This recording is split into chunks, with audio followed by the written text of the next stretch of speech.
Boom. And we are live. Ladies and gentlemen, I want to welcome everybody back to the Hopeful Romantic M.A.N. podcast. I'm your host, Mr.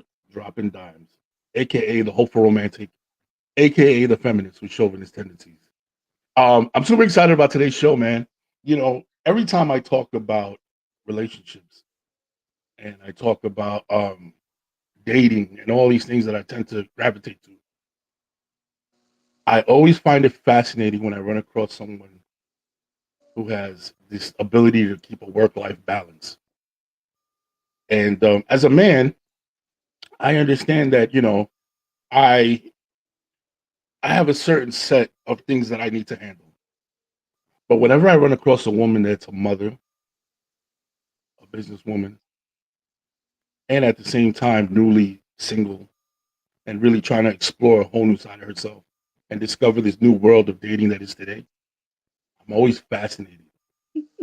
I'm always very fascinated because I look around and I'm like, how do they have the ability to, my world crumbles around me when I got too much work, when I got this, when I got that. And, I might be and my daughter, we're great, but I could only imagine what single mothers go through, you know? And so anytime I get an opportunity to talk to somebody that matches that criteria, I jump at the chance and I have a million and one questions running through my head. And it just so happens that I came across someone on my social media. I always get messages from my inbox that I'll drop on my social media, Mr. underscore dropping dimes on IG. And whenever I see somebody who answers and it catches my eye, because a lot of people will drop an answer, but every now and then somebody catches my eye with the way they answer, that they think outside the box, or they kind of have their own unique point of view. I'm attracted to that. I kind of go to that and I'm like, let me find out more. Let me see what their train of thought was on that, because it's definitely a perspective I didn't have. So I want to find out more. Well, I got lucky and I stumbled across somebody who matches my criteria. And on top of that, it's super interesting. And to top it off, very easy to look at. My friend Esmeralda is here today. She is, again, a businesswoman, single mother of two beautiful daughters. And she's out from Texas, from the what is it, Dallas Fort Worth DFW. area, the DFW. They're going DFW in Dallas. We're playing tonight. So, ooh, must be jumping out there. Yeah, I'm really excited to have you, man. I want to welcome you. Everybody give them a round of applause. Yeah, there you go. There you go. There you go. Esmeralda, man, tell us a little about yourself. How long have you? Well, let's start here. It's a whole new world, man. I know you were married for many. How long were you married? We were together for 16 years. For 16 years, and you're a woman in her early 30s, or mid 30s. So that's a large part of your life that you were in a relationship. You know what I mean? And then you were married. So I'm assuming that a lot has changed from back in the day when you were dating friends, and it was fun, and now you have to step back into this cold world where technology has changed everything, where people are just different, and as they get older, they're more set in their ways. So I'm really interested. First and foremost, what are the biggest challenges that you face in today's life, in today's dating life, like going out there, stepping out into the world? Um, One of the biggest is uh, sometimes the intention. They want, but that's not really what it is. Um, like you said, with all the things that I have going on, um, scheduling. Making schedules work to want to see each other. The be there, but lining up may not. And then everybody's very quick to say, oh, well, that you really don't want. Well, no, that's not the case. I have kids, I have dances, I have gymnastics, I have work, I have emergency I have to attend to, I have home life, I have homeworks, I have my own things that I have to take care of. Um, So you Sometimes, feel like a lot of people are, and I understand where you're coming from exactly, because I do find that a lot of people are very selfish Yeah. with their expectations. You know, they kind of look at it from one side, especially men. We're guilty of that. Like we meet a woman, and especially if we like her and we want to invest time in her, Mhm. if she can't reciprocate and she can't give us that time and energy, we tend to pout and we tend to be like, oh, damn, oh, instead of understanding that, hey, you're coming into a ready-made situation. You know, she has responsibilities that are still solely on her. You know what Mhm. I mean? And maybe you should back off a little bit. But I find that let me ask you this. You find that a lot of people are set in their ways, like at this age, like as people get older, I feel like dating is harder because I come across a lot of women that are set in their ways. You know what I mean? And negotiation or even like I what's that? don't Go know ahead. that in our ways as we're not willing to sacrifice, we're not willing to settle, maybe like we did before, or we were willing to budge on are no longer negotiable. You know, Right. uh, what I find now at my age, I'll be 38. Oh, And young 38. It's all good. It's all good. It's good. You got it. Go ahead. um, there's a lot of men out there that don't have kids, and I'm at a point where I do not want to have more kids. So it's that conversation. Are you looking to have children? Do you want to have children? Well, yeah, I'd like to have kids. I don't. So we can hang out and be friends and be cool. Just know that this can't progress because I cannot give you what you're like. It's a non-negotiable for me. That's important. Hmm. That's important. I always ask this question. Well, no, that's absolutely important conversation to have early on, especially because a lot of men are having their children much later in life. Hmm. You know, it's not uncommon to find a guy who's 40, you know, who's made his money doing what he has to do and says, okay, now I'm ready to hang out and have children. And yeah, you know, that's one of the things that you face. Well, I'll be honest with you, from my perspective, this is what I've come across. This is gonna sound crazy to you.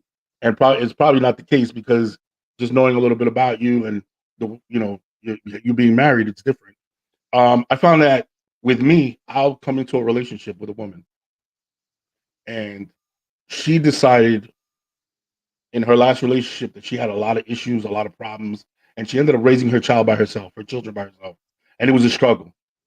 And then I meet her, and she sees what kind of father I am, and she sees that I absolutely adore children, right? And they start with the, "I wish I would have had children with you. I wish I would have been able to have children with you." You know, I mean, I feel like I made because what they realize, or well, at least the women that I've dealt with, what they realize is a lot of the issues that they had raising their children was because they had to do it alone. And Hmm. a lot of the weight was on their shoulders and a lot of burden was on them. So they were like, I'm not doing that shit again. But then again, who would? You know what I'm saying? Like, if you told me I had to move my entire house all by myself, yeah, I would never want to do that again. But if you give me a team of people to come and, you know, everybody carries their weight, yeah, it's not that big a deal, you know? And I find that when they realize, oh, this is how it could have been, this is how it's supposed to be, where two people give their all to raise these children and you do it together, they kind of often like, oh, damn, you know, I wish I would have given it another opportunity. But coming from your situation where you were, you know, from everything you told me, their father's super involved. You Yeah. grew, you know, you did everything together. So I understand how you have a different perspective and not wanting to have any more children is more of a personal choice where you're like, um, I've gotten to this point in my life. Do you really want to start over? You know? Yeah. No, but I get it. What's some of the I always laugh, right, when I talk about dating and you know, because it's such a mind fuck to go out there and meet people and realize that normal is not as normal as you think. It's not easy to come by. You know what I mean? Like I often get that held against me that I'm normal. What is You know, normal? normal meaning like I don't have any like I'm not a psycho, I'm not weird. I have regular conversation, we're cool. You go out with somebody and they're like, you're like, nah, you're too normal. Like they almost like the weird, the crazy, the oh, you don't have a baby mama drama? You haven't been locked up? You don't have a drug problem? You're not an alcoholic? No DUIs? Ah, no, I don't know. I don't know if I like you. I don't know if I like you. I think I I think I want to move on. It's weird. It's so. I'm trying to tell you. It's like, no, no. I just work hard. I live a good life. I'm, happy. You're happy. Oh no, I don't. It's weird. And again, a lot of people they attract the reflection of who they are. So it just means that they're broken. You know what I mean? But I say that to say normal is not as easy to come by. Let me ask you something. On the dates that you've been on, has there been anybody that just stood out that you were like, yo, what am I doing here? This guy's weird. Or this shit is awkward. Um, Honestly, not anybody that I would be like, "Oh, like get me out of here, 911." No. Yeah. Kind of like those, like, oh well. It's crazy. I guess like any situation, like you can be on the phone with them and it's oh the conversation's great, the texting is great, but then you get in front of them and it's just like, is this the same person? Like The energy shifts. Yeah. there's no history, and then it's like, mm. And then it's like after you meet that chemistry, all of a sudden it's gone from the texting and the calling and the so I haven't had any weirdos, thank God. Okay, so No. I have, and I'm gonna give you a couple of wild stories now that I have you on here. So I went on this date, right? This is a while back. I was talking to this young lady on the phone, right? And like with anything, you understand that when people have kids, there's going to be some interruption while you're on the phone. So she'd be like, "Hey, hold on a second. You guys be quiet. Could you guys please stop?" And you hear the noise in the background, like just talking and yelling. And I'm like, "Oh, it's cool. Don't worry about it. Take your time. They're Mhm. very understanding of that." And she'd be, "Oh, thank you, whatever, whatever." So we make plans and we go out on a date. And the date is fantastic. Yo, we're getting along. She's super sweet. I was like, "Oh wow, this is cool." And she starts to tell me, she goes, "I have something to tell you. I hope it doesn't bug you out."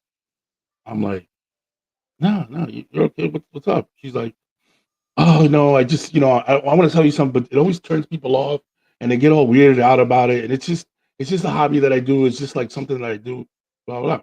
So I go, "Oh, what is it? What is it that you do? Like, what are you?" She goes, "I'm what's that called? I'm a puppeteer. What's that called? A ventriloquist. I'm a ventriloquist. That's what I do as a hobby. Like I do ventriloquism."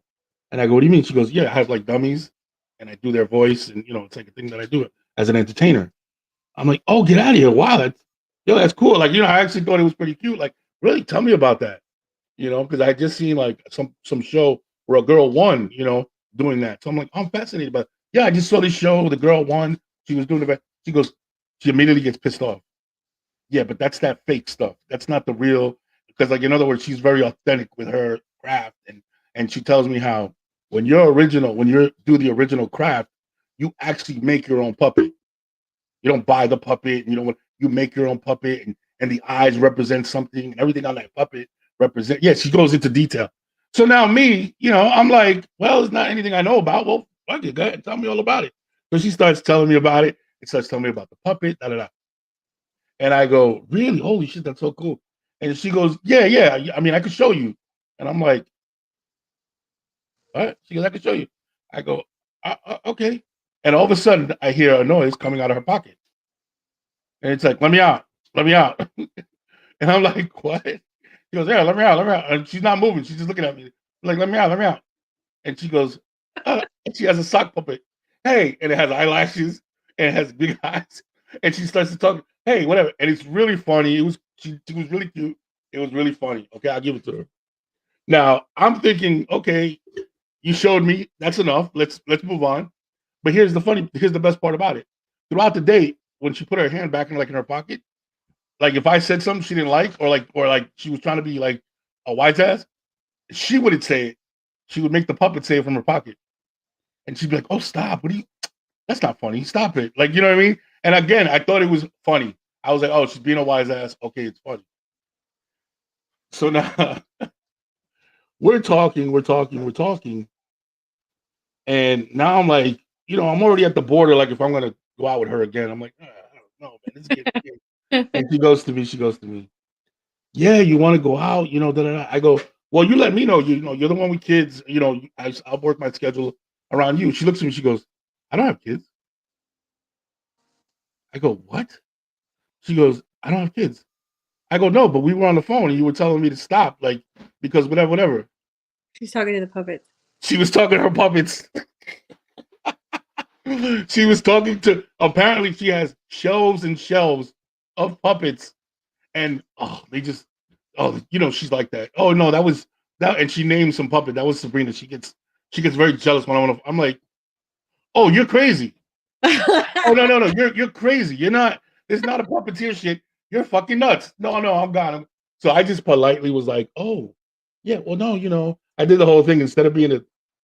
You and Sabrina and all them. Listen, I was like, I couldn't hide it in my face. My face was like, uh, what? Huh? And I just looked at her. I was like politely, like, oh, okay, yeah, we'll call you. I'll call you. Lo and You're behold, schizophrenic. I get it. You have multiple personalities. yeah, you're telling me, and I just completely like, I was just like in awe. I was like, holy shit. Now I have another one. All right, so now this one, the reason I backed away was because I didn't like the way the person lied. But so you have to hear that part first so you understand. I go on this date with this girl, right?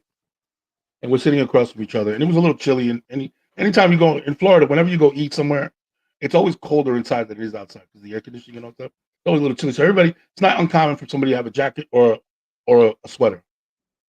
So we go out to eat, right? And she's sitting across from me, and when she's sitting across, we're talking again. Great conversation. Holy shit, baby, this is it, yo. We're clicking. This is dope. Communications on 10, and we're talking whatever, whatever. And I'm like, yo, let's go for a walk to the pier. There's a pier out front. Oh yeah, yeah, let's go. We go for this walk to the pier. I'm starting to feel this tension, like she wants to kiss me. Like I feel it. Like I feel it. Like, oh, she's in. So I'm like, all right, cool. Now, what I kept noticing was she would only walk on my right side.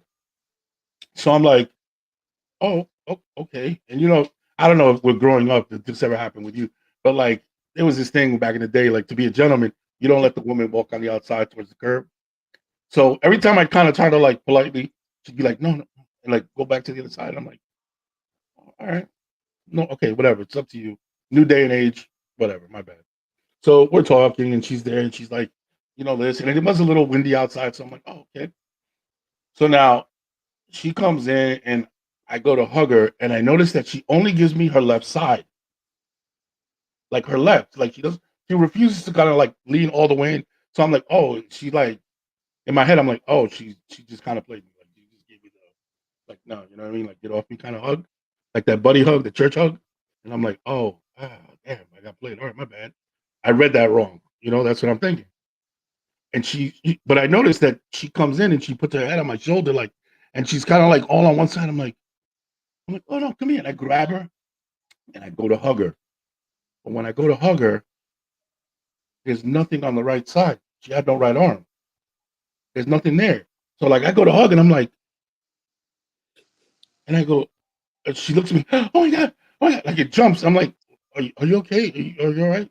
And the sleeve comes out of the pocket. So like you can tell there's nothing there.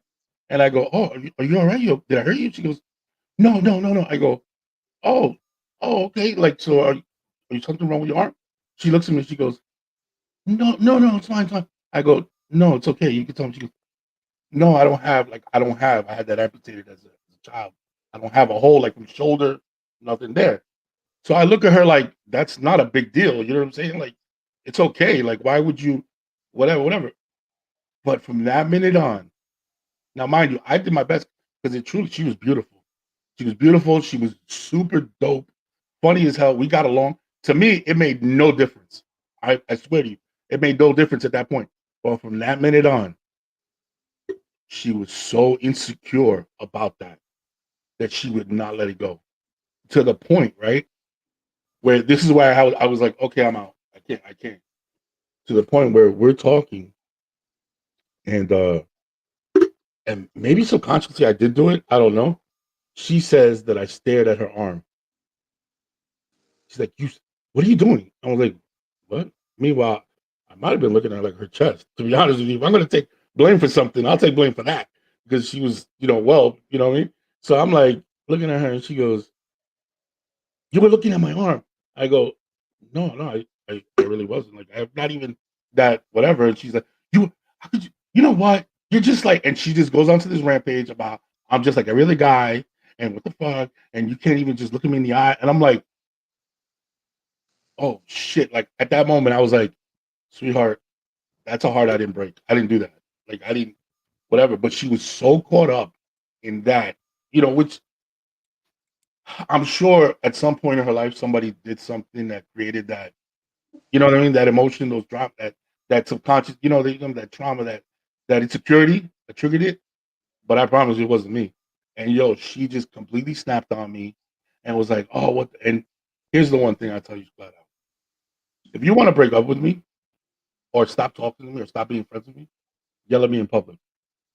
You yell at me in public, I will look at you like I never met you, and I'll walk away and forget you that second. She did that, and I was like, "Yeah, it was a wrap." She started yelling in the street like, "Oh, you!" I was like, "Yeah, no." I just turned on her and walked away and left, and never looked back. That's the kind of shit I've dealt with on these types of dates, man. Other than that, being catfished, or a woman send you a picture, maybe 10 years ago and 25 pounds ago. You know what I mean? You're like, here's what bothers me with that. I'm a believer that nobody likes a bone but a dog.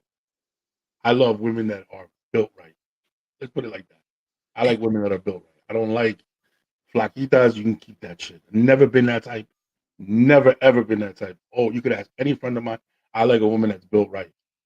And so, like, if you send me the picture and you were this, and then I show up and it's never your side or anything like that. It's always the fact that you lied. Once you lie early on like that, it's like, why lie? Like, why not just be forward and just be honest? And yo, this is what I look like. This is who I am. Take it or leave it. It's not a big deal. But I understand how people could be subconscious. So you've never had any of that. You're so lucky, man. You're so lucky. I've had nightmares, yo. You don't even know. It's still funny. But I am friends with a lot of people. I'm still friends with the first person I ever met when I was dating online. Super cool person. Still friends with them. Never anything more than that, but friends with them. You know what I mean? So I've had a lot of pluses, a lot of. I'd say I'm more ahead because I've developed friendships with people than I Mhm. am in the hole. What do you usually do? Do you usually end up friends, or after it doesn't click, you just kind of like let it go? Out of the dates that I've had, I think I've only stayed friends with one of them, honestly. It's not anybody that I hang out with regularly, but every so often we'll check in on another. Yeah. Hey, thought of you. Are you okay? Everything okay? Um, I've dealt with depression and anxiety for the majority of my life, and I have episodes, and Mm. so it's kind of nice to have somebody randomly just check in. Um, hey, you popped in my head. You good? You need anything? Oh, that's dope. Yeah. It's just nice. And then there was one day where I felt like I was falling apart, and I texted him that morning. And I was just like, I could really use a hug today. Oh And he's wow. come over. You know, he's like, the house is my sister. His uh, they just got home from work. There, she's a nurse or something like that. And I went over there, and we just went and lay down, and he just held me. Well, I was satisfied crying. And he was like, "Are you good?" And I was like, "Yeah, I'm good." He's like, "Okay, wash your face, get your makeup on, have a good day at work." It's like, okay, Yeah, that's somebody that's somebody you need to hold on to. At least, definitely as a friend, man, because it's not often. At least for a man, I always talk about this, man. For men, um, it's a new wave now. I think it started to change now. But for a long time, being vulnerable in front of a woman was like the worst thing you could do. You kind of give yourself. I A lot of guys right now. I don't know if you're familiar with what's going on the internet. There's like a whole thing called the manosphere, where guys talk that tough talk about women and women this and the roles that women should play. Da, da, da. They talk about that shit. Let me tell you what happened. Somewhere along the line, that guy was vulnerable with a woman.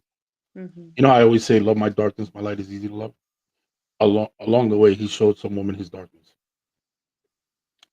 And instead of that woman embracing it and saying, "Hey, look, I can love you from here," she said, "Oh, you're such a bitch. You need to man up. I can't stand that shit. Oh, it's such a turn off." You know, Mm. I've heard it said a million and one ways. Oh, it's such a turn off. Oh, it drives my pussy up. Like I've heard it said. However, and you're like, and you know what those guys do? Those guys take that vulnerability and they say to themselves, "Oh, that didn't feel good. I'm never showing anybody that shit ever again." They put it Mhm. to a ball and they shove it down. Now, here's the problem with that: they meet a good woman, good women along the way, and they don't trust that they're going to get the response that they need from these women. So what Mhm. do? They they're distant, they're quiet, they don't communicate, they don't share, they don't. There's this distance that's created, right? And they don't give up that vulnerability again. That's it. Now here's the problem for a man: vulnerability equals love. So if he can't be vulnerable with you, if he can't take you there, if you can't be his peace, then he can't love you. Or he can love you, but he just can't love you to his best ability. You're just a, you know what I mean? He has to learn to love himself, be able to love you, and that can't happen. Then comes a woman, right? And this woman meets you, and you give her a glimpse. You like her a lot. You show her a little glimpse of that darkness. Hey, look, this is what the potential is. And she grabs it and she says, "Okay, give me more." And you look at, you're not holding it against me. Oh, you care? Okay, I'll give you a little more. I'll give you a little more until I'm fully open to her. And she literally grabbed my love, my vulnerability, and said, "I'm your secret keeper. I'm the bearer of your soul. I will shine in the light on that darkness that you have, and I'll show you that you don't have to live there.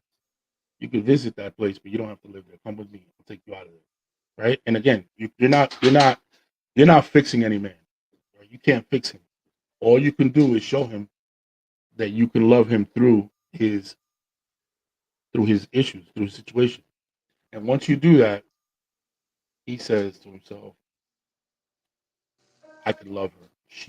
I could be vulnerable with her. I could be weak with her. She could be my escape from this cold world. That's not, you know what I mean? When I'm fighting all these battles out there, when I come home, she's my safe space. She's my peace. Oh, then and only then will you grab that woman and she could become much, much more.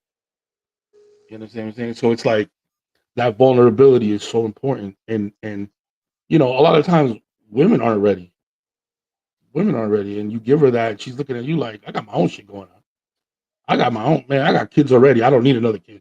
I don't need this, I don't need that. Mistaking what you're doing for a burden as opposed to a poorly it's like the ultimate I love you for a man.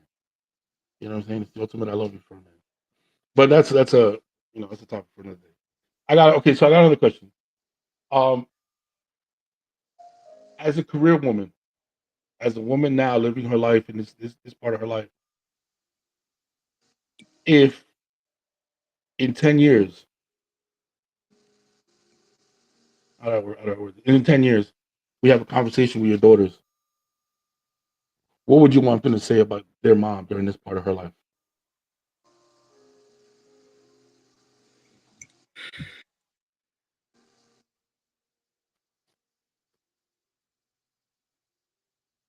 There's no wrong answer. You know that, right?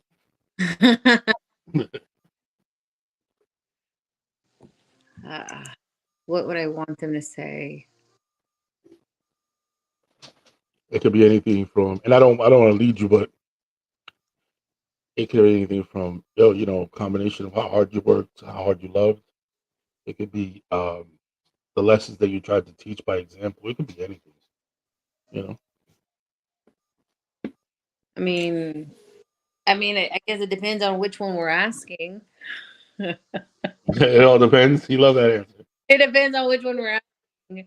I mean, I would hope here in 10 years, like, what we talked over the weekend, I would hope that here in 10 years, my teenager, the older one, would be more forgiving, more understanding of the situation and say, damn, mom did do everything, you know? It's always. I always say this, and we had this conversation. I always say that the biggest compliment you can give your mother is the fact that you didn't know the woman in her. You only knew mom.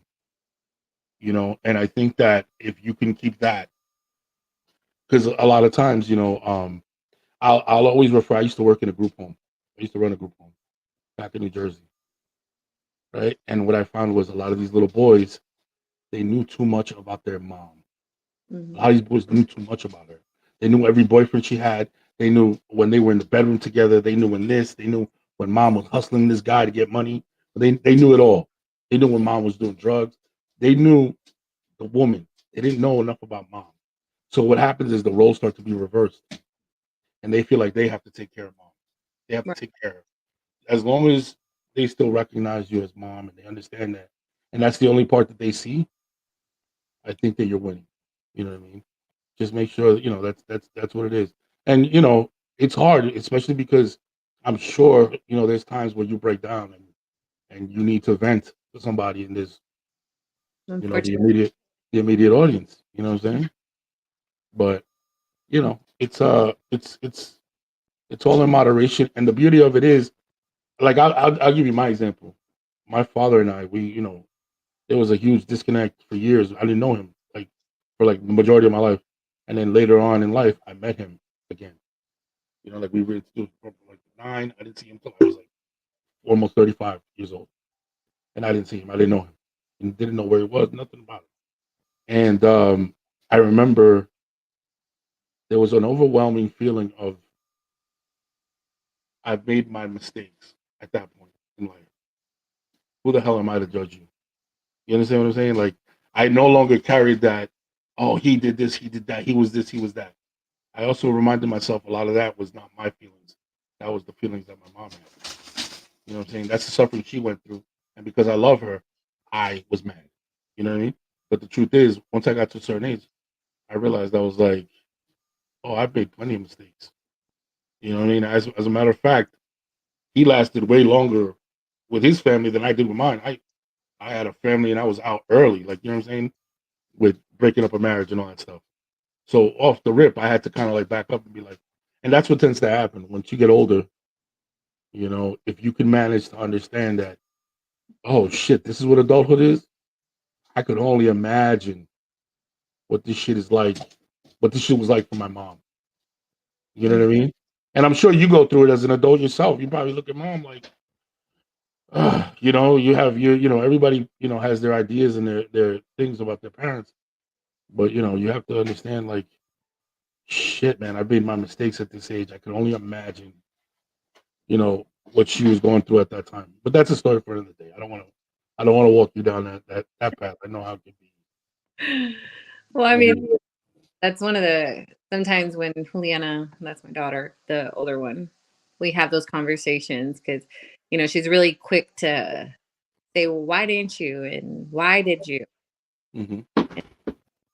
You know what? There's no manual. Nobody gave me how to do this.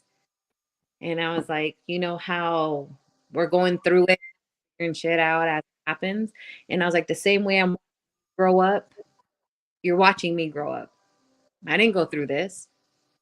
Nobody taught me this. Nobody told me this. I said, half this stuff, yes, people can tell me their experiences and I can take it and learn bits that I can. And, some things you just have to go through, just like you. I was like, I can sit here and give you the cliff notes, but some things you're just gonna have to live through. And I was like, I can no, tell you all about heartbreak, but you don't know shit until you feel it. That yeah, day, that day, you'll understand. You know what I mean? It's one of those. yeah. And saying when I talk to my girlfriends at work about it, that's the one thing that my assistant manager tells me all the time. She's like, Esme, you can tell her till you're black and blue in the face, but she's not gonna understand any of it until she goes through it herself. And she'll be like, damn. I always found that. So she was like, to stop. Just be mom, be there, be present, love her, and that's it. No, it's true. I always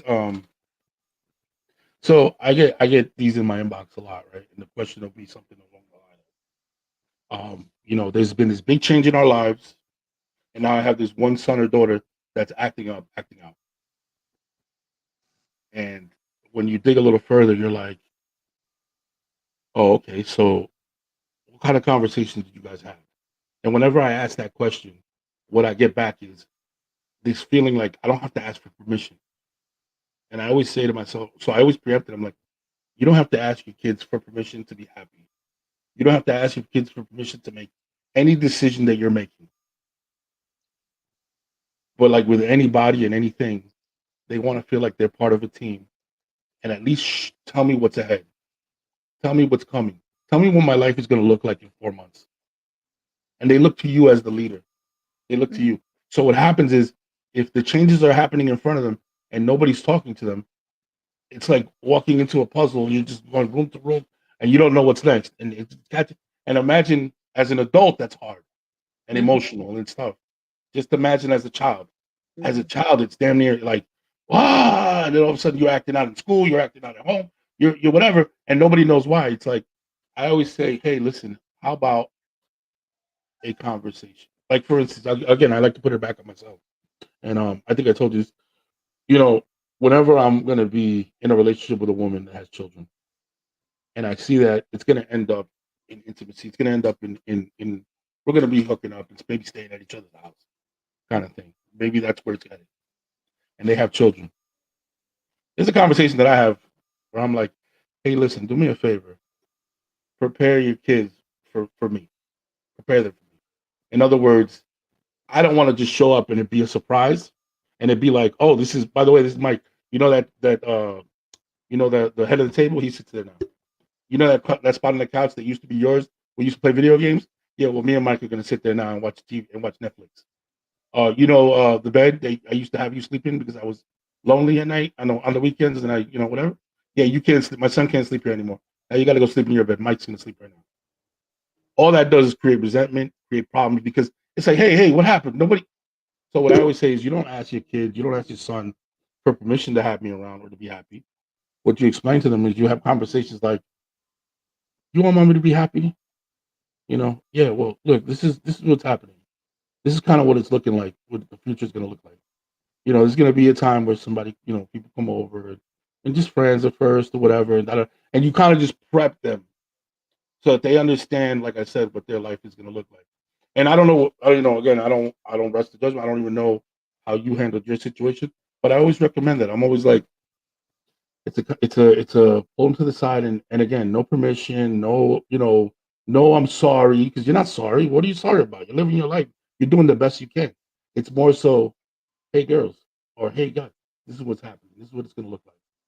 All right, this is where the shifts are going to be. This is where I'm going to need you to be a little more mature.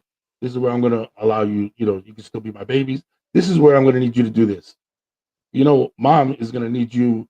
The house, for instance. Well, you know what? Now I'm going to need you because I'm going to be working longer hours because you like those. You like that extra those extra trips, or you like that money, or you like those new shoes. Well, mommy's gonna have to work a lot harder for that. So I'm gonna need you guys to be in charge of this. This is not, you know what I mean? It's all about conversation. It's all about open lines of communication with your children so that they know what their life is gonna look like. You know what I mean? Like I had a friend. She started after years of being in a relationship with a man, husband, whatever, and children, family. You know, they get divorced, and she's like, I've been gay all along. Like I'm in love with a woman. I want to be with a woman, right? And the first couple of months, even a couple of years, was a nightmare for her with her children. Her children were young, was a nightmare, and it was glaringly obvious to a lot of us why. Because she just one day popped up and like, this is what it is. No explanation, no nothing, right?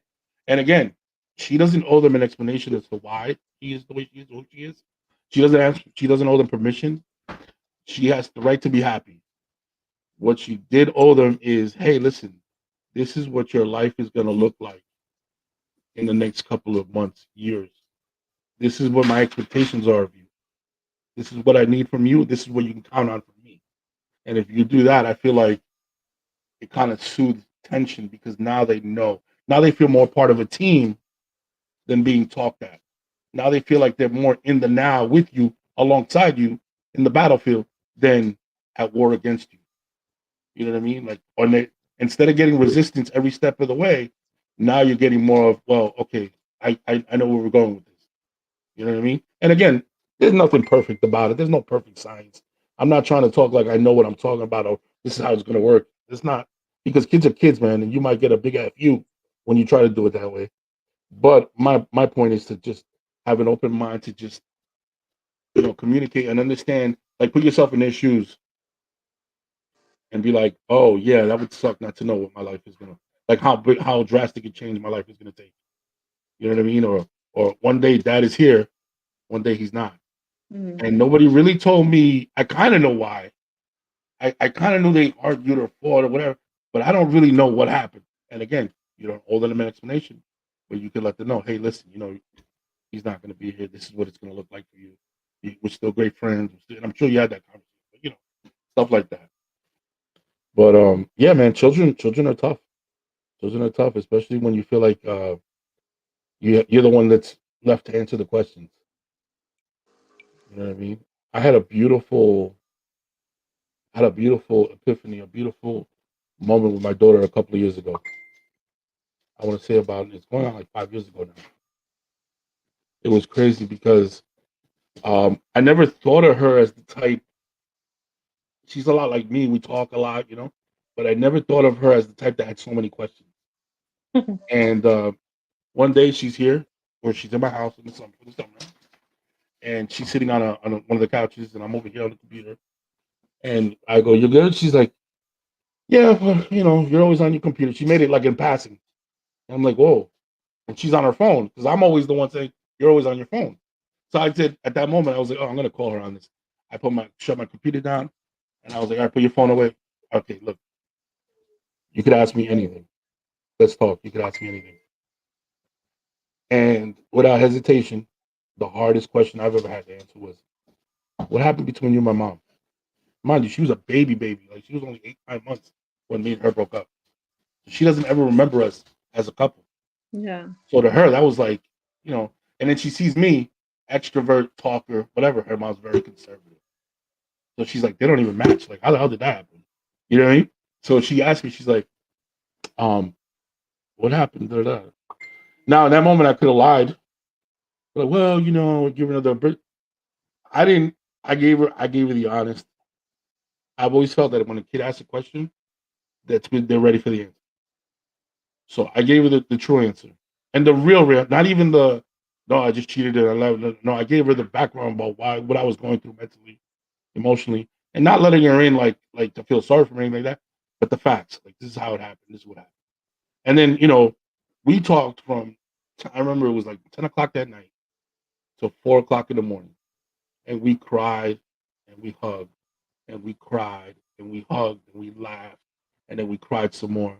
And she asked me about family history, my history, you name it. She asked me about it, and she asked me like, "Dad, what's your biggest regret?" And like, my biggest regret is not being able to raise you inside the house. She's like, "Why? Oh, really? Why?" I was like, "Because there's times when I talk to you where you try to humble yourself. You're very like you downplay some of the things that you've done, and I hate that. I want you to shine bright like a diamond because that's what I see in you." I give her that I talk, and we would share, and I'll never forget it. It was the most beautiful. If I could ever go back and relive a time in my life, I think that's the night I would relive because it was that beautiful to me.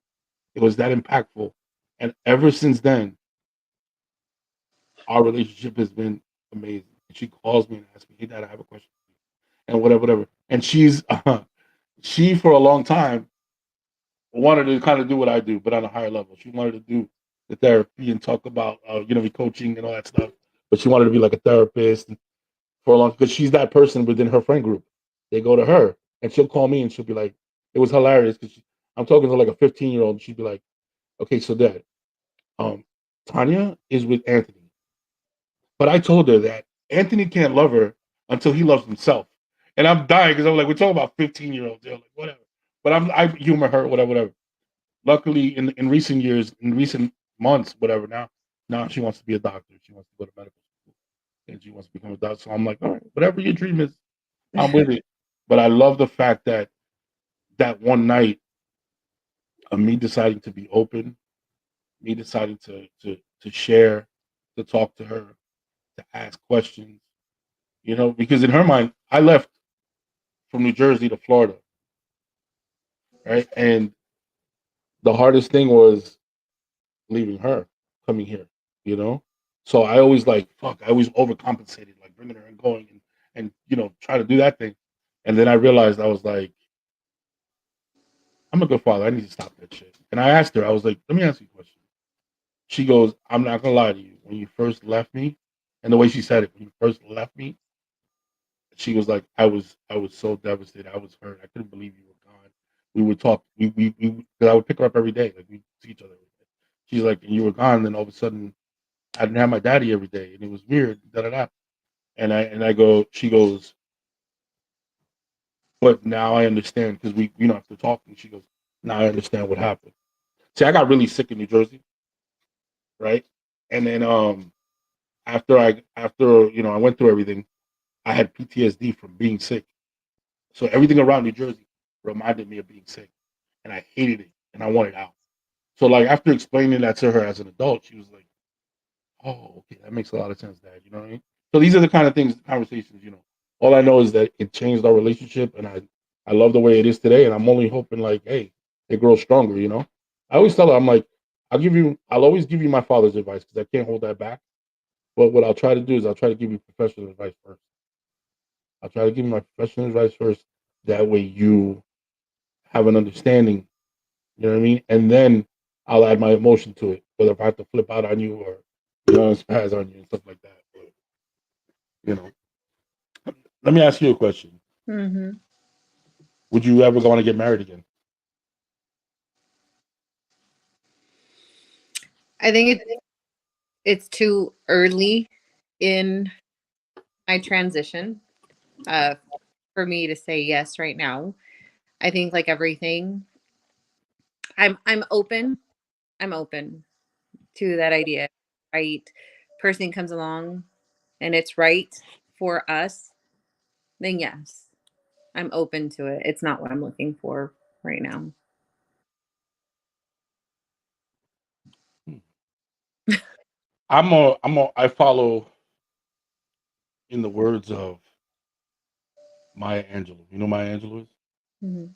I got to meet her later before she died at Kid University, and so I've always been a huge fan of hers. And she has a quote, and it says, "Have the courage to trust love one more time, and always one more time." And let me tell you something.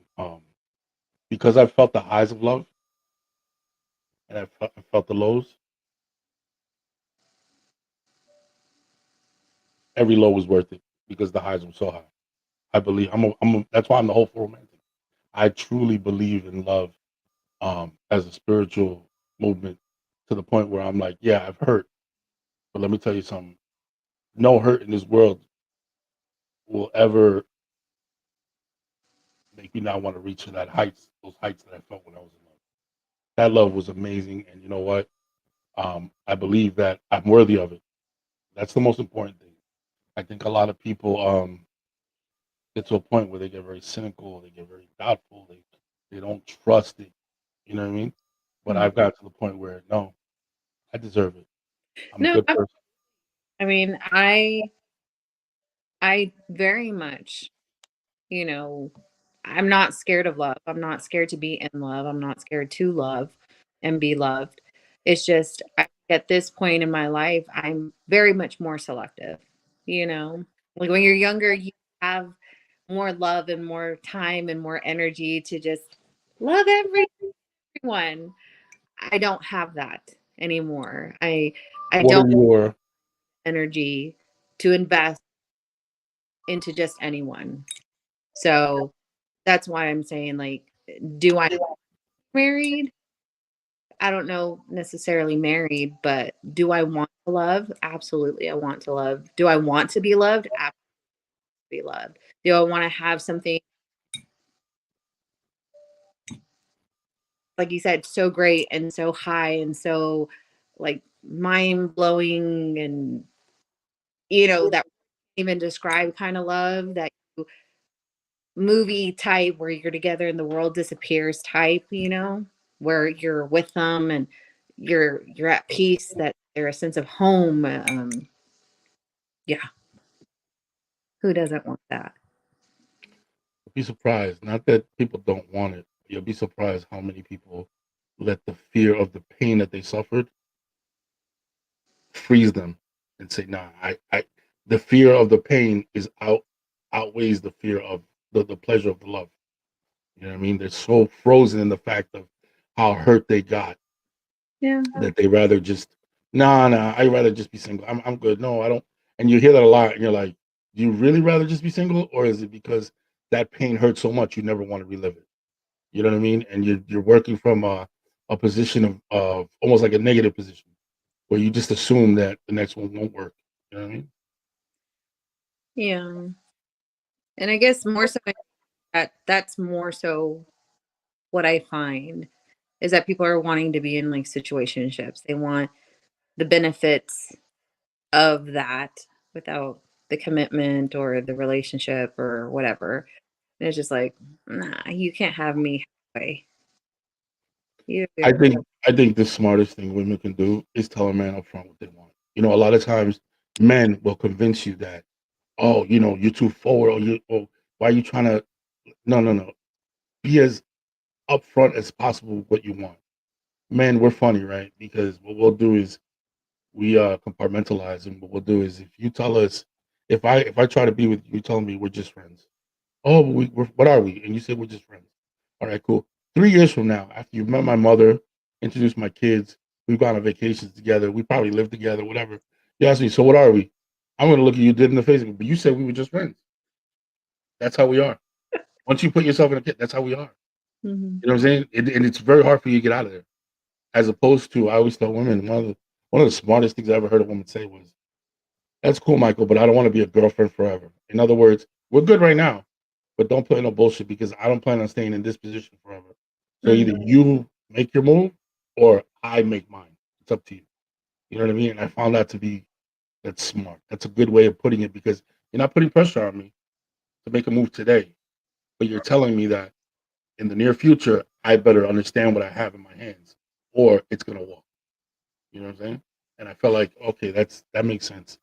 I always yeah, that makes a lot of sense to me. Well, it's kind of like it's just like I think people have trouble being upfront.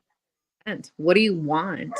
Like, don't if it walks like a duck, quacks like a duck, swims like a duck, don't call it a duck, a cat. Say Hmm. it is. Just be upfront and honest. You don't know what you want. That's fine. And if I'm jiving with that, let's jive together. That's cool. You don't know what you want. I don't know what I want. You want a girlfriend, boyfriend. You want I to be. told you that. Remember we were talking about that, and I was like, "Yo, when people write profiles, that if they're too specific on what they want, they're full of shit because you don't know. You would not listen. I don't care what anybody tells me, and I know people be like, "No, that's not true." I don't care what anybody tells me. If you knew what you wanted, you would know where to go get it. You would not be on the internet fishing for it, looking for it, hoping to run into it. You know where to go when you want something. And when you want tomatoes, you go to the tomato aisle.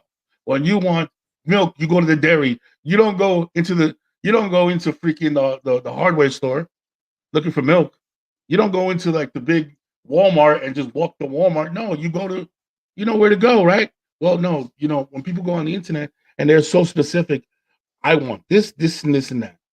No, you don't. That's what sounds good on paper. Let's be honest. See, if you're going to talk about being honest, yeah, look, honest. What does honest sound like to you? What does honest sound like to you when you hear a man being honest? I mean, I think I'm the contrary. So a man being honest to me, like I said, just tell me what you want. And either it jives with me and I'm like, yeah, cool, let's do that. Or you know what? I'm not feeling that. So I'm not for you. But good luck to you. So you're saying that you would want a man to just come up to you be like, "I want sex." Okay, I don't that's not all I want. That's part of what I want, but that's not all I want. So I'm not for you. Okay. And this is what I tell people, right? So this is exactly you just nailed it right in the head.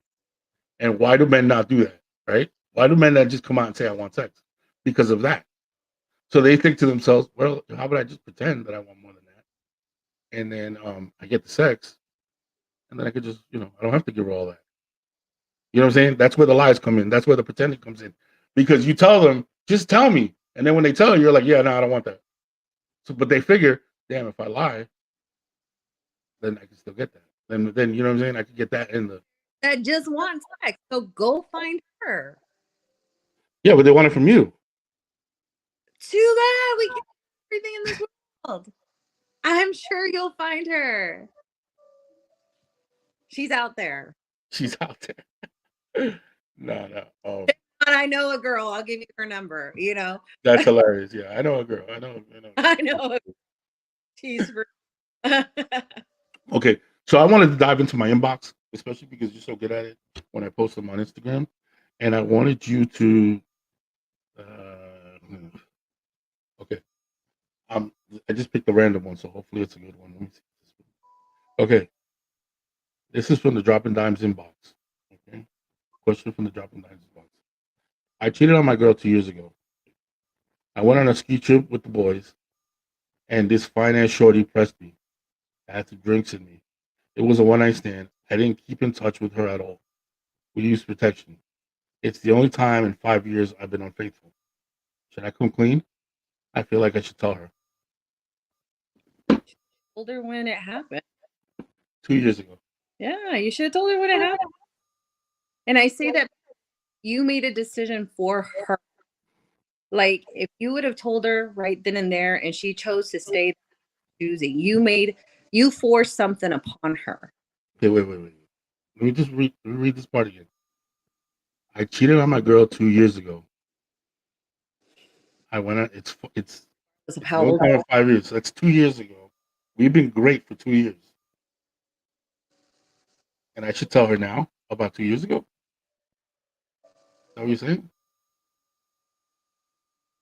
So ignorance is bliss. In this case, absolutely. In this case, it happened 2 years ago. I've been good to you for 2 years. What service am I doing to you by telling you that I slept with a girl 2 years ago? He's worried about it. Yeah, he's worried about it. Yeah, It's not sitting right with him. and I told him, man up and shut the fuck up.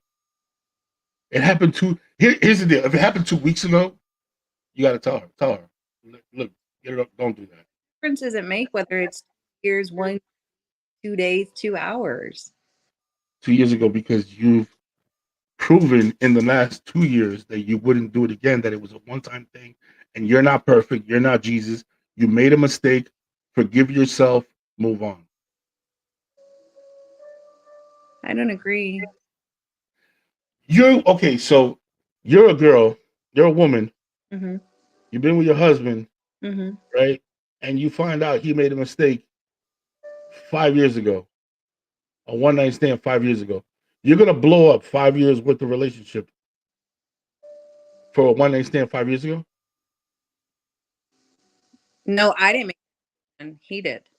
Right, but what I'm asking you, are you gonna end the relationship over a one night stand 5 years ago after, this man has been everything you've asked for him, an amazing dad, an amazing husband, makes love to you, a provider, he's done But everything, and that's he's like, no.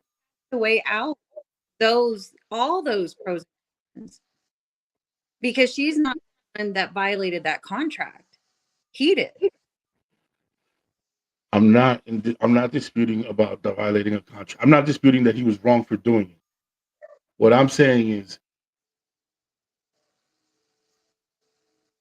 too much time has passed that now it just feels like you're sabotaging your relationship. But he doesn't fight with this information from her. If he feels it in him to talk to her, hey, you know what? Yeah, I could have easily kept this from you forever. Would never know. But I cannot. And I am you, and I will face whatever consequence that this brings, because I Why ruin something that is working? either back then or now or whatever. You're willing to blow up something that's been working great. That, No, you know what? this here's the thing. Here's the thing. He's not Jesus. He's not No. perfect. You made a mistake, and obviously you're a good man. For a good man, it's hard to forgive himself to act for any woman to forgive him. When you're a good man and you make that type of mistake, it's very hard for you to even forgive yourself. So if you get to the point where you're like, yo, you know what? This is some bullshit. You know, I hate myself for this.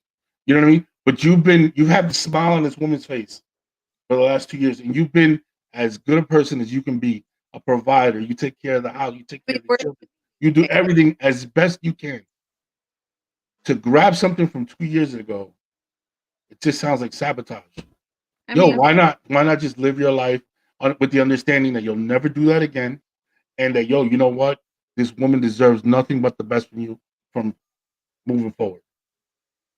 yeah, but you're out a scenario that could be like ideal. What if not those things?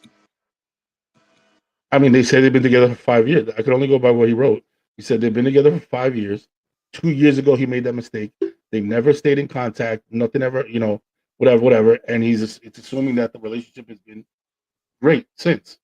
You know what I mean? And it's like, well, okay, cool. Now, had you been a habitual cheater, had you had a drug problem, had you been to jail, there's a lot of things that I would have told him to say yes. You got to come clean about that in particular one thing. No, no, no. It doesn't. Okay, how about this? It doesn't. If she never found out about it for the rest of her life, this one event. I'm not if he's a cheater. If he's a cheater, it's completely different. If he's unfaithful, God, Yeah, completely different. That one event, that one time, that one mistake that he made, right? All these years later, if he never plans on revisiting that, that's not him. It was not him. It was not, who he is in his heart. Just move on, and live your life. And live your life. Don't throw salt on it and do that to her, because she's been living this life thinking, you know what, we're good, and all of a sudden, fucking, you throw this shit on her, and that one time erases 5 years worth of amazing behavior of yours. I don't think we're enough credit. Like we her or her character because like me, myself, and I. Let's say Mhm. we're together. This happened to you, and you're an amazing father, amazing provider, amazing partner, amazing husband, and you come to me. Am I going to be devastated and hurt? Absolutely. Well, I We had a little interruption there, but I definitely want to hear the second part of her comment. And again, I just feel how I feel. I'm like, it's a situation where, hold on, here we go. Here she comes back. apparently Little glitch. All right, you saying what? no, but I'm just saying, like, if it was us, I would want to hear it, regardless of how bad the hurt is. It's kind of like that. It's like I would rather you slap me with the truth than How do get, you know? huh? How do you know? How do you know you want to hear it? Because So now you okay. So that one time, now does that one time you hear it, right? Now for 2 years you were together, 2 3 years after that, and 2 years after that, are you not doubting now every moment for the last 2 years? Doesn't it create doubt from that moment for the rest of your relationship? Now you have this doubt that he could be a cheater, that he's a cheater. Meanwhile, in his heart, he resolved it as a one-time thing. It only happened once. It was a mistake. I was young. I fucked up. I couldn't handle my liquor. I was foul. And instead, you're living with. See, this is what me as a man, this is what I would want to prevent. I would want to prevent you having that in your head, on your mind every day since that day. Because I'm like, that's not me. Like, you know what I mean? It sucks that you have to suffer with that in your head, that I might cheat on you, that I might be a cheater every day of your life for the rest of our relationship. It's not fair to you. It sucks. You know what I'm saying? But what I'm saying is, if I know that's not me and I did it once and whatever, I to avoid you having that, I wouldn't tell you.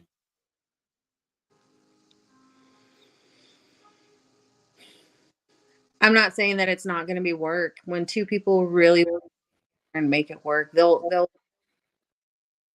Will it be easy? Absolutely not. Will there be doubt? There will be doubt. Will there be insecurity? There will be insecurity. But ultimately, two people that love each other and want to stay together, they're gonna find work.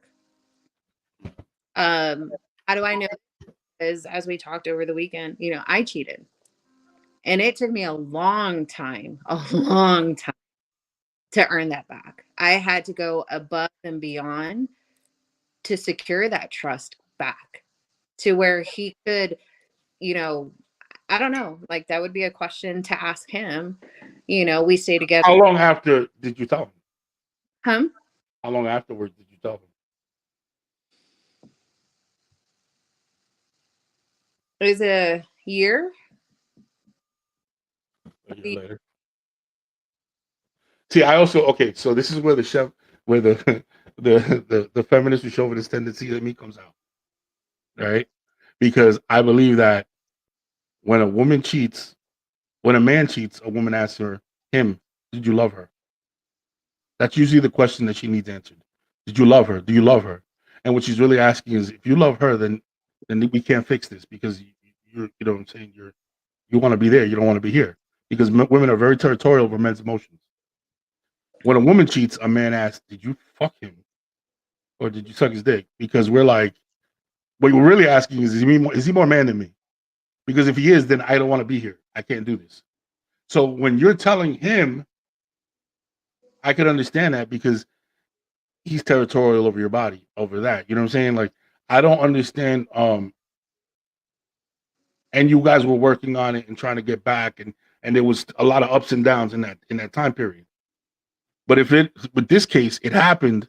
The relationship was good when it happened. There was no like, apparently, I can only go by what he wrote. There was no downside to the relationship. It happened because he was drunk and he had it was an episode, a one time thing. You know what I mean? I understand if we're in it and the relationship is up and down and we're trying to work it out. Yeah, it's important to share everything that happens in that time. But if the actual relationship was great, I fucked up one night and then it's been great since. Let's sleep with those lies. Let it lie. That's just in my opinion. I would let it lie. Die. I wouldn't want to tell you. I'd be like, listen. I'd die with that one. To be honest, I would die with that one. I'm like, I'm not to for what? So you could stress about me possibly cheating on you. And all of a sudden, you become jealous, insecure, and the truth is that that's not me. That's not fair either. You know what I mean?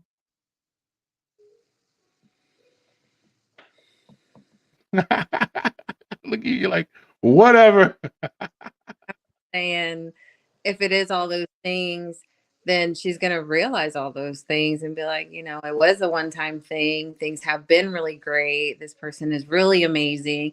I'm going to be hurt, devastated, upset, all those things. But am I really going to give up my life in this person for a one time thing if that's really not who he is? And if you're not, why? Okay, why go through those steps then? Why make you go through those steps if the end result is the same? Because honesty is the best policy For who? for the whole world. No, no, don't come on, man. That's stuff you learn in kindergarten. That's not always true. And you know that. Just like the world is not fair, just like nobody owes us closure, all that cliche shit, that's all bull. You know that. You know what I'm saying? No, sometimes honesty is not the best policy. Sometimes it's okay to be like, yo, sometimes it's not about lying. Sometimes it's just about omitting something and skipping over something. You know what I mean? I don't know. And you I know that too.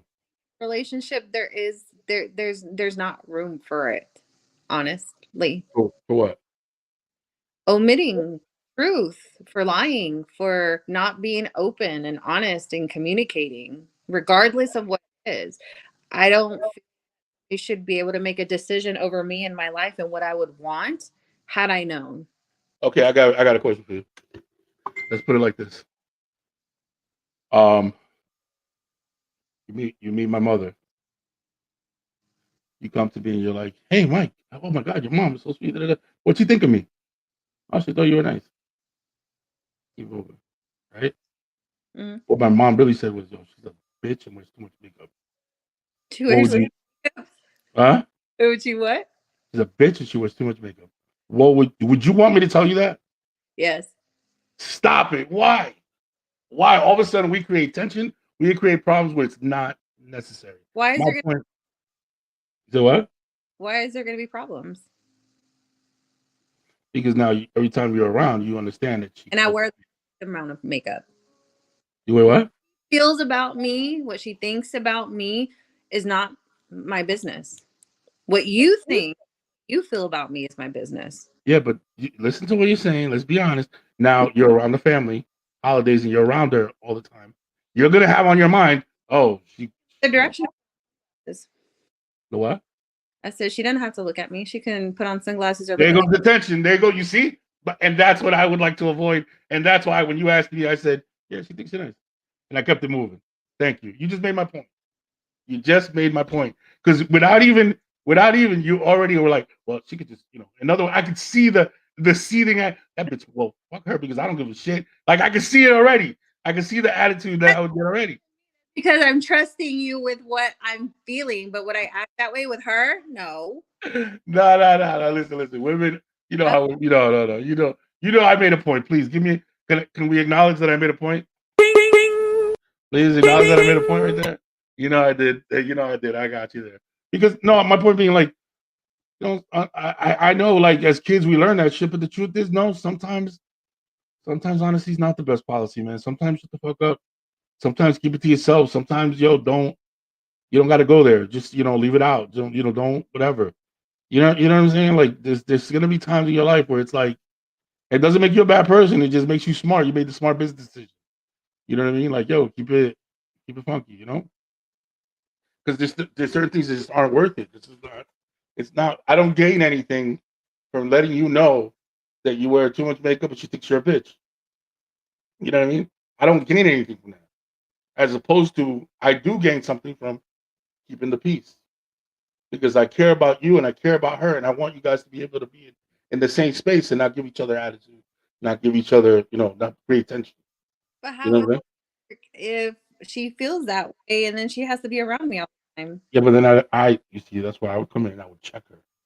I'd be like, hey, like that's different. It's different than having both of you come at each other. It's different. It's different. It's too much of a headache. I already look at you. Look at you. Oh my God, we could never. Look at you. Ya te veo que tú eres una peleona. You like to fight. I can see it in your eyes. No. What do you call it? Yeah, that was the topic. You giving your version. I gave him my version. Let's see what he does with it. I again, brother, if I was you, I I, just I keep mean, living your happy life. pray on it, meditate on it, and whatever And you let it know. Well, I usually try to keep it to an hour. We're a little bit over, but that's okay. Um, Listen, it was a pleasure talking to you, listening to you, your perspective on a lot of things. I know you're a person that's been through a lot. You're on a healing journey of your own, and as we know, healing is a journey, it's not a destination. So you'll always be working on yourself. Um, just in talking to you recently, I can honestly tell you that I find you fascinating. I think you're awesome as a person. I think that you are well on the road to being everything you desire in this world. You know what I mean? Keep putting your head down, keep working, um, keep that relationship and those lines of communication open with your daughters. I know that's a source of contention for you. Um, all that and so much more. I would love to have you back on at some point. We could talk about other things, maybe get into some more letters or whatnot. But, ladies and gentlemen, well, let me close it out with this. Do you want to say anything to the audience? Anything you want to say goodbye or anything? just thank you for having me and listening. And I was really nervous. Don't worry about it. Don't worry about it. All right, ladies and gentlemen, this has been the Hopeful Romantic M.A.N podcast. I'm your host, Mr. Dropping Dimes, a.k.a. the Hopeful Romantic, a.k.a. the Feminist with Chauvinist tendencies. Mark Twain says the two most important days in your life are the day you're born and the day you discover why. Once again, this has been the Hopeful Romantic M.A.N podcast, and I want to say thank you for walking in my why. Have a great one, everybody. Peace. Take it easy.